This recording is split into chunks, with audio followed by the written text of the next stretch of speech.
Okey, itu satu bingkisan yang menarik. Walau bagaimanapun ada satu lagi program yang tidak kurang menariknya yang dilangsungkan secara tahunan di awal tahun, lebih kurang waktu sekarang ni lah. Apabila kalau kita lihat inilah juga masanya bagi para pesawah mula untuk mengusahakan bendang mereka. Okey, dan ini juga berkenaan dengan program Jom Turun Bendang yang dilaksanakan oleh MADA, dan kita bersama-sama dengan Datuk Osman Aziz yang merupakan pengerusi Lembaga Kemajuan Pertanian Muda ataupun ringkasnya MADA. Assalamualaikum, selamat pagi Datuk. Waalaikumsalam, selamat pagi, terima kasih. Sama-sama. Baik Datuk, kita nak ajak pergi turun bendang. Tapi sekarang ni dengan cuaca panas, kering sekarang ni, sesuai tak nak turun pada ketika ni? Ya, pertama sekali terima kasih RTM sekali lagi bagi ruang kepada MADA. Memang ketika ini kita mendengar cerita-cerita, berita-berita berkaitan dengan panas dan juga kemarau yang kritikal. Dan ini termasuk juga di negeri Kedah sebenarnya. Cumanya di kawasan MADA kita ni, oleh kerana kita menggunakan bekalan air daripada empangan. 3 empangan kita iaitu Muda, Aning dan juga Pedu. Setakat ni Alhamdulillah kita masih mengikut jadual yang telah kita buat sebelum ni. Dan untuk makluman pendengar sekalian, di kedudukan paras air di empangan Aning, Muda dan juga Pedu ketika ini, kita masih ada 71% takungan air dalam sekitar 1 juta ekar kaki. Jadi untuk kita nak buat bendang pada kali ini, insya-Allah tidak ada masalah. Dan untuk makluman juga, kita telah pun mula melepaskan air untuk fasa pertama pada 30 Mac yang lalu. Sebenarnya 23 Mac kita dah mula keluarkan daripada empangan dan mula mengalir di sawah-sawah bendang pada 30 Mac. Dan untuk fasa kedua ni kita mula lepaskan air pada 9 April. Dan untuk fasa ketiga pada 15 April yang akan datang ni lah, minggu depan ni. Jadi Alhamdulillah setakat ni kita telah pun cover lebih kurang 51% kawasan bendang seluruh Kedah dan Perlis ni untuk bekalan air.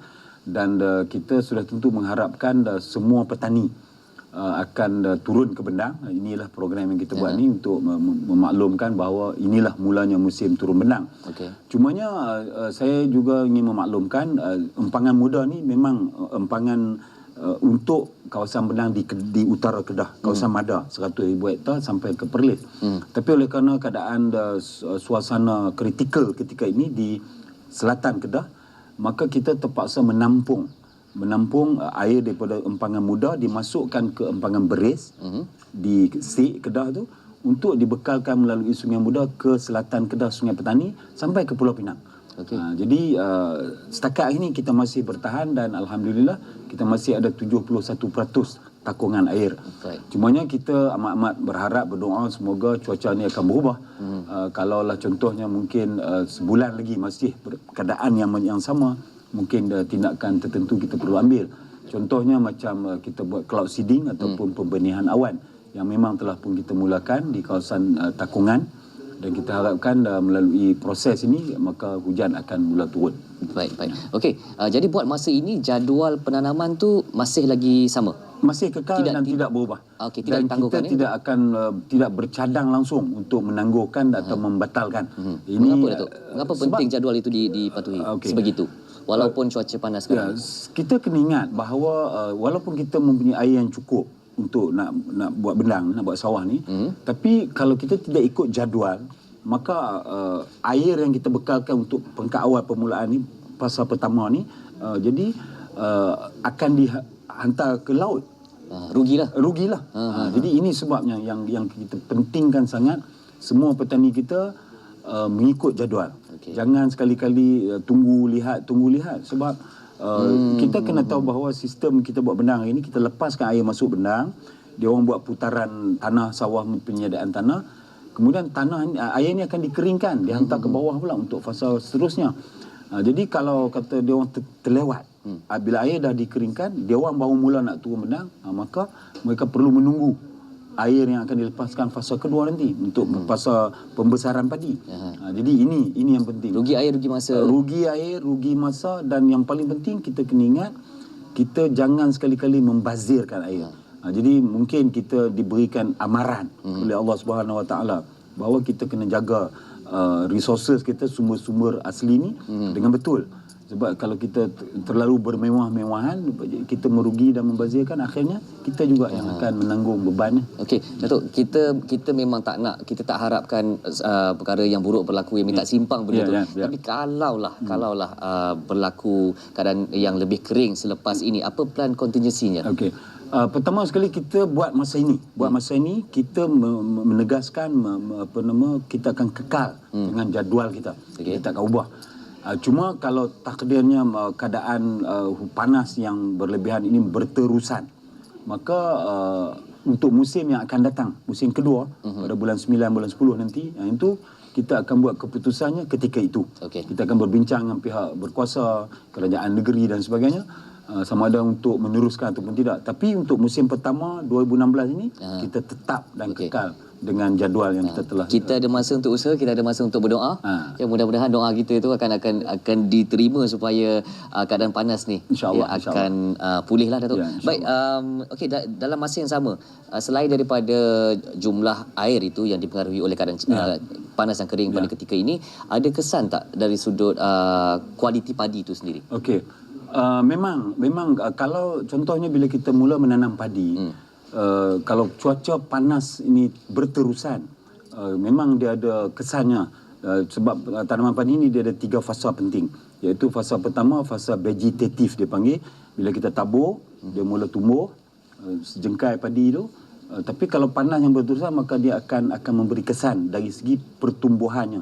Mungkin 20% daripada padi itu tidak dapat tumbuh seperti biasa. Kemudian dari segi reproduktif, fasa kedua tu maksudnya fasa membiak. Jadi kalau panas yang berterusan juga, dia memberi kesan kepada pembiakan tanaman padi. Sebab itulah kita perlukan jaga jadual tu, air yang cukup.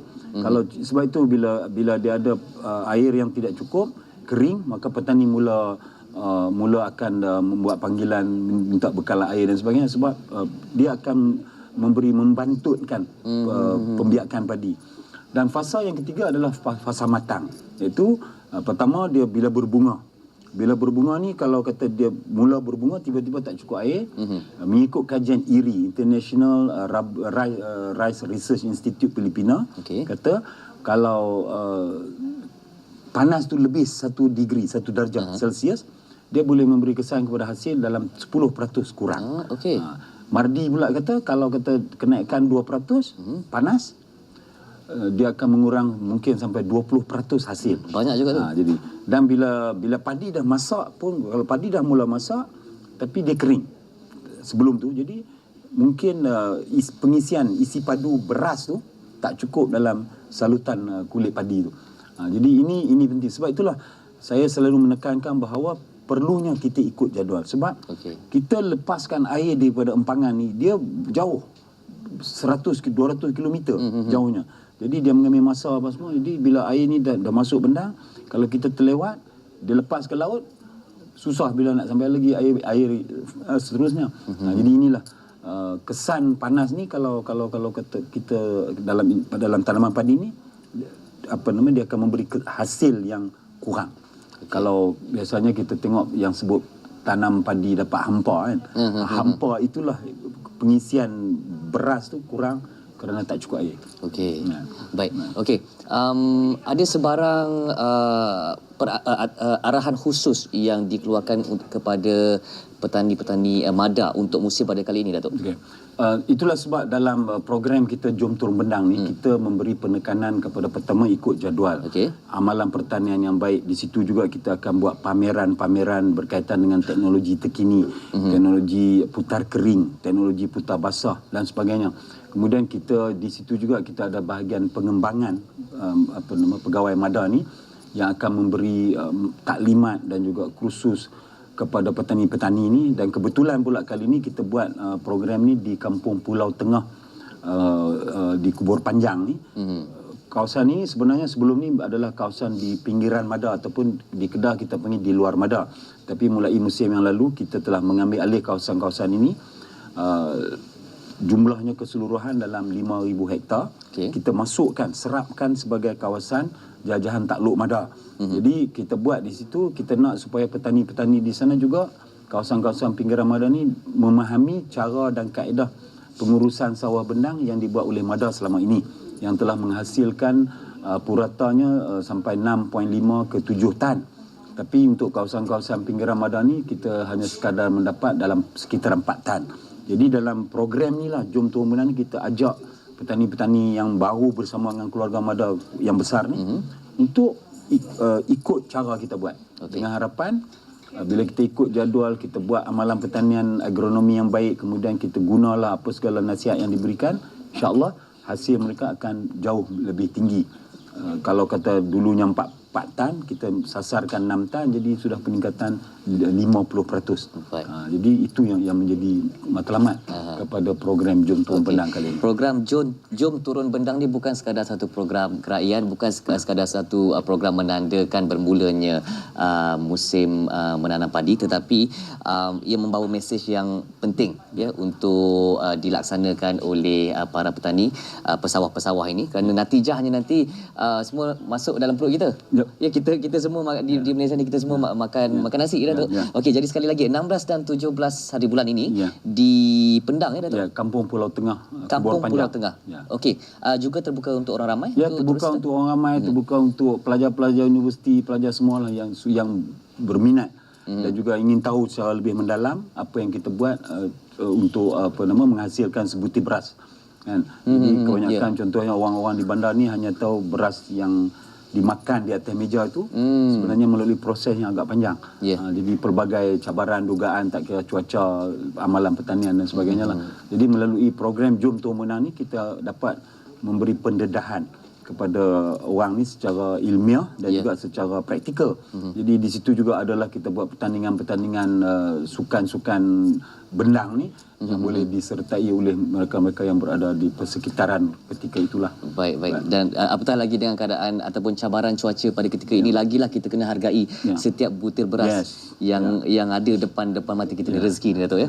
Okey, dan kami juga mendoakan agar musim menanam padi kali ini akan berhasil, ya, akan menjadi, ya, walaupun sekarang ni mungkin kita agak gusar sedikitlah dengan keadaan cuaca ya, tapi seluruh rakyat Malaysia mendoakan yang baik-baik belaka untuk musim pada kali ini. Dan terima kasih kami ucapkan kepada Datuk Osman yang sudi hadir untuk berkongsi maklumat mengenai penanaman padi pada musim kali ini tentang program Jom Turun Bendang 16 dan 17 hari bulan ini, lusa, di Pendang, Kedah. Sama-sama sekali lagi rakyat Malaysia semua, jom kita doa untuk padi, untuk tanaman-tanaman, untuk ternakan yang ada di negara kita sekarang ni supaya tidak terjejas disebabkan oleh cuaca panas dan kering. Okey.